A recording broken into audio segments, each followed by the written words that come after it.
La CEDEAO se réunit ce dimanche 14 décembre 2025 à Abuja, au Nigeria. Et ce lundi 15 décembre 2025, un communiqué a été produit par la CEDEAO. Nous allons lire ça brièvement. Les dirigeants de la CEDEAO réaffirment leur tolérance zéro envers les changements anticonstitutionnels du gouvernement lors de la 68e session ordinaire de la conférence des chefs d'État et de gouvernement à Abuja, au Nigeria. La Confédération des chefs d'État et de gouvernement de la CEDEAO a réaffirmé son engagement ferme en faveur de la démocratie, de l'ordre constitutionnel et de la stabilité régionale en Afrique de l'Ouest, s'exprimant lors d'une conférence de presse à l'issue de la 68e session ordinaire qui s'est tenue à la State House à Abuja. Le président de la commission de la CEDEAO, M. Omar Aliou Touré. Selon le docteur Aliou Touré, les dirigeants de la CEDEAO ont souligné qu'aucun individu n'est exempté de responsabilité, y compris en cas de violation présumée des droits de l'homme, et ont mis en garde contre toute tentative de déstabilisation du pays, abordant les développements au Bénin. L'autorité a condamné la tentative de coup d'État et a salué la réaction rapide des forces de sécurité nationale soutenues par les mécanismes régionaux de la CEDEAO, y compris des éléments de la force en attente de la CEDEAO. La commission a été chargée de proposer des mesures visant à renforcer davantage la force en attente. Bon, vous avez vu que dans ce communiqué, ils ont pris le soin de ne pas vous faire comprendre que la France également, à travers les forces spéciales, sont intervenus, comment dirais-je, au Bénin. Vous avez écouté le chef de la garde républicaine au Bénin, M.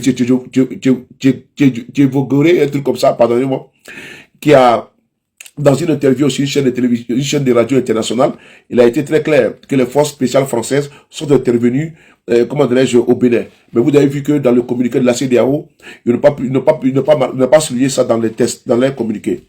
Mais ce qui est quand même désastreux, c'est que voici une organisation qui est aujourd'hui gangrénée par des impitoyables dictateurs. La CEDEAO, c'est une injure. Quand nous lisons le communiqué de la CEDEAO, faisant cas au respect de la démocratie et des constitutions. Mais il y a un souci. Au niveau même de la CEDEAO, les pays qui composent la CEDEAO, il y a des coups d'État institutionnels, il y a des coups d'État constitutionnels, il y a des chefs d'État, comme Alassane Ouattara, qui ont changé la constitution, qui ont fait un troisième mandat, qui sont allés quatrième mandat. La CEDEAO n'a pas branché. Et mieux, la CEDEAO était présente à l'introduction d'Alassane Ouattara comme président de la République de facto de Côte d'Ivoire. On a vu des cas aujourd'hui au Bénin où il y a eu une tentative de coup d'État. Patrice Talon a modifié la constitution d'un mandat de 5 à 7 ans. Patrice Talon a bouclé, a vissé les jeux politiques au Bénin. Personne ne parle. Les opposants sont criminalisés, sont emprisonnés en masse, sont exilés.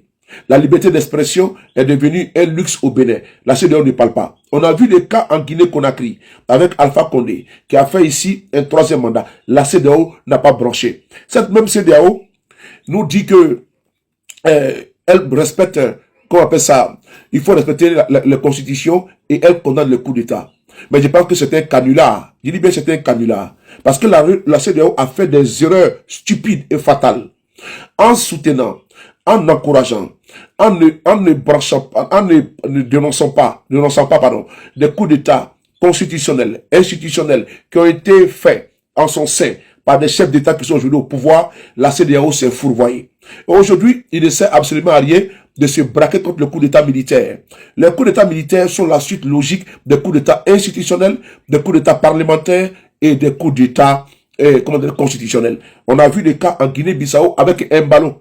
Un ballon, sentant sa chute prochaine, a fait un autre coup d'État pour mettre ses petits copains à la tête du pouvoir. Qu'est-ce que la CEDEAO a dit? Elle a simplement dit qu'ils veulent une transition courte.